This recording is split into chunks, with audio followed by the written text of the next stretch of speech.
अस्सलाम वालेकुम स्टूडेंट्स, कैसे हैं आप लोग? ठीक ठाक हैं?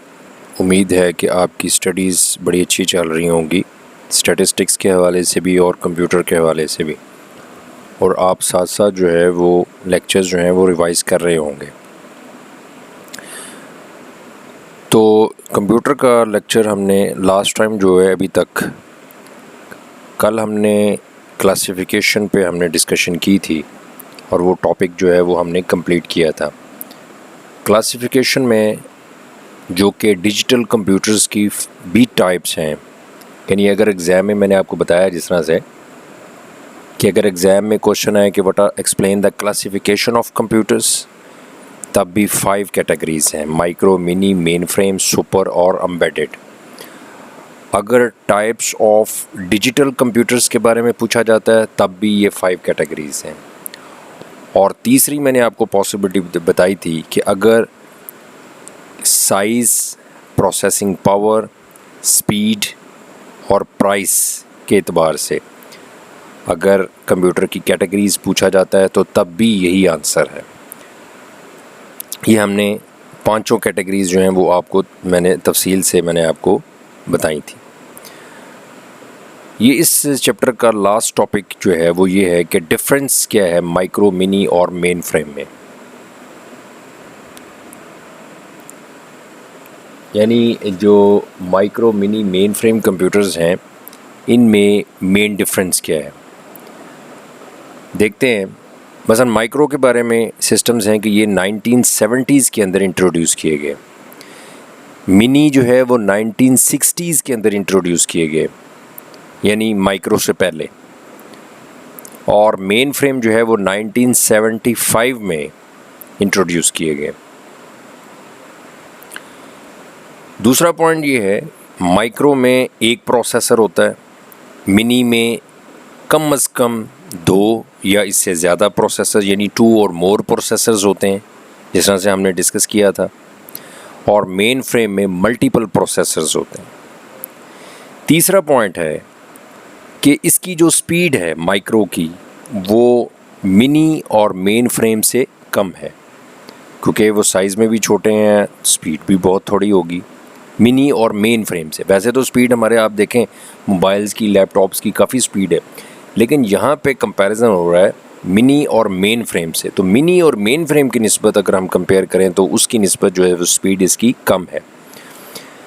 मिनी की स्पीड जो है वो माइक्रो से ज़्यादा और मेन फ्रेम से कम है, और मेन फ्रेम की जो स्पीड है वो माइक्रो और मिनी से ज़्यादा है, यानी माइक्रो से भी ज़्यादा है और मिनी से भी ज़्यादा है। उसके बाद स्टोरेज कैपेसिटी के हवाले से बात की है कि माइक्रो कंप्यूटर की जो आमतौर पे स्टोरेज कैपेसिटी है, आप देखेंगे पहले हार्ड डिस्क जो है वो आमतौर पे इसकी जीबी में थी, अब तो खैर इसकी और बढ़ गई हैं, अब तो टेराबाइट्स में आ रही हैं हार्ड डिस्क जो है। बहरहाल इसकी जो माइक्रो कंप्यूटर्स की जो स्टोरेज कैपेसिटी है वो आमतौर पे नॉर्मली वो जीबी में है, लेकिन मिनी की टेराबाइट्स में है स्टोरेज कैपेसिटी। यानी ये जो स्टोरेज कैपेसिटी मेजर करने के लिए ये यूनिट है, ठीक है, यानी जिस तरह से डजन्स हैं, जिस तरह से किलोग्राम है, जिस तरह से लीटर्स है, इस तरह से अगर हमने देखना है कि हमारे कंप्यूटर में कितना डाटा है तो उसकी स्टोरेज कैपेसिटी को मेजर करने के लिए जो यूनिट है वो गीगाबाइट्स, टेराबाइट्स, ठीक है ना, मेगाबाइट्स, किलोबाइट्स, ये उसके यूनिट्स हैं। तो इसकी जो माइक्रो की जो स्टोरेज कैपेसिटी है वो जीबी में होती है आमतौर पे, मिनी की स्टोरेज कैपेसिटी टेराबाइट्स में होती है, और मेन फ्रेम की भी टेराबाइट्स में होती है। उसके बाद अगला पॉइंट है कि माइक्रो को सिर्फ एक यूज़र एक वक्त में इस्तेमाल कर सकता है। मिनी कंप्यूटर जो है वो मिनी और मेन फ्रेम मैंने आपको बताया कि जिसमें चूँकि एज ए सर्वर इस्तेमाल होते हैं, तो मिनी कंप्यूटर के साथ 100 users, several 100 users at a time जो है वो कनेक्ट हो सकते हैं। यानी कैन सर्व का मतलब है कि ये एक ऐसा सर्वर है जो सेवरल 100 यूज़र्स को सर्विस प्रोवाइड कर रहा है, यानी सेवरल 100 यूज़र्स इस मेन सर्वर के साथ कनेक्ट किए जा सकते हैं। और इसके साथ मेन फ्रेम के साथ several thousand users at a time जो है वो उनको ये सर्विस प्रोवाइड कर सकता है, और ये इस मेन सर्वर के साथ several thousand users at a time जो है वो कनेक्ट हो सकते हैं। माइक्रो जो है वो साइज़ में छोटा है, और मिनी जो है वो माइक्रो की अगर निस्बत कंपैरिजन करें तो वो मिनी से माइक्रो से साइज़ में बड़ा है, और जो मेन फ्रेम है वो माइक्रो और मिनी दोनों से साइज़ में बड़ा है। माइक्रो की जो स्पीड है वो several hundred to several thousand dollars तक होती है, जो मिनी है वो सेवरल थाउजेंड से सेवरल मिलियन डॉलर्स तक होती है, ज़्यादा है, ऑब्वियसली ज़्यादा होगी क्योंकि साइज़ बड़ा है। और मेन फ्रेम की जो प्राइस है वो सेवरल थाउजेंड से सेवरल मिलियन डॉलर्स तक होती है, ठीक है ना, ये उसकी डॉलर्स में प्राइसेस है। और लास्ट पॉइंट है कि ये जो माइक्रो कंप्यूटर्स हैं ये चूँकि वर्सटाइल हैं, हर जगह पे इस्तेमाल होते हैं, होम में, ऑफिस में, एजुकेशन इंस्टीट्यूशंस में इनको इस्तेमाल किया जा सकता है, ठीक है ना। और इसमें कौन कौन से सिस्टम्स आते हैं, IBM PC और एप्पल। और IBM PC और एप्पल में मैंने आपको बताया था जब मैंने माइक्रो कंप्यूटर्स को डिस्कस किया था कि दोनों में फ़र्क क्या है। दोनों माइक्रो कंप्यूटर्स हैं, लेकिन IBM PC में विंडो ऑपरेटिंग सिस्टम वर्किंग करती है, और एप्पल कंप्यूटर्स में मैकिन्टॉश ऑपरेटिंग सिस्टम, जिस तरह विंडोज़ है उस तरह मैकिन्टॉश प्रोग्राम है, वो ऑपरेटिंग सिस्टम जो है वो प्रोग्राम जो है वो इंस्टॉल होता है दोनों, लेकिन है दोनों ही माइक्रो कंप्यूटर्स। तो माइक्रो कंप्यूटर्स जो हैं वो घर में, ऑफिस में, एजुकेशन इंस्टीट्यूशंस, हर जगह पे इस्तेमाल होते हैं क्योंकि वर्सटाइल है।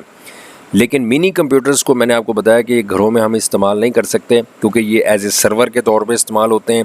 तो स्मॉल और मीडियम साइज़ की जो ऑर्गेनाइजेशंस हैं, दरमियानी दर्जे की जो डिपार्टमेंट्स हैं या गवर्नमेंट एजेंसीज़ हैं, उनमें ये एज ए सर्वर के तौर पे इस्तेमाल होते हैं। और इनमें HP के 3000 मॉडल, AS 400 मॉडल जो है वो these are the examples of the mini computers. और मेन फ्रेम में जो बड़ी ऑर्गेनाइजेशन है, जिस तरह बैंक्स हैं, नादरा है, शनाख्ती कार्ड ऑफिस है, ठीक है, और जो और बड़े बड़े जो मल्टीनेशनल कंपनीज़ हैं, उन इदारों में ये मेन फ्रेम सिस्टम्स जो हैं वो इस्तेमाल होते हैं, ठीक। और इसमें IBM के S390 और NEC मॉडल्स जो हैं ये these are the examples of the mainframe computers. तो ये डिफरेंस मैंने आपको डिस्कस किया आपके सामने माइक्रो, मिनी और मेन फ्रेम कंप्यूटर्स का। यहाँ तक स्टूडेंट्स ये आपका फर्स्ट चैप्टर जो है वो IT सीरीज़ के मुताबिक ये आपका पूरा कंप्लीट हो जाता है। इसी के आगे जो है ना वो एंड पे शॉर्ट क्वेश्चंस दिए हुए हैं, MCQs दिए हैं, वो आपने ख़ुद सॉल्व कर लेने हैं क्योंकि चैप्टर आपको मैंने कंप्लीट करवा दिया है। इसी से रिलेटेड अगर आपने इस चैप्टर को रिवाइज़ कर लिया है और इसको अच्छे तरीके से समझा है तो फिर उसमें MCQs में और शॉर्ट क्वेश्चंस में आपको किसी किस्म की कोई प्रॉब्लम नहीं आएगी इंशाल्लाह। लेकिन अगर आपने नहीं रिवाइज़ किया तो फिर आपको लिए प्रॉब्लम होगी। तो यहाँ तक आपका फर्स्ट चैप्टर जो है वो कंप्लीट होता है। आप इतना जो है ना वो इसको जितना मैंने करवाया है इसको रिवाइज़ कर लें, तो फिर इंशाल्लाह अभी जो है ना वो इसको नेक्स्ट सेकंड चैप्टर जो है ना वो इसका स्टार्ट करते हैं।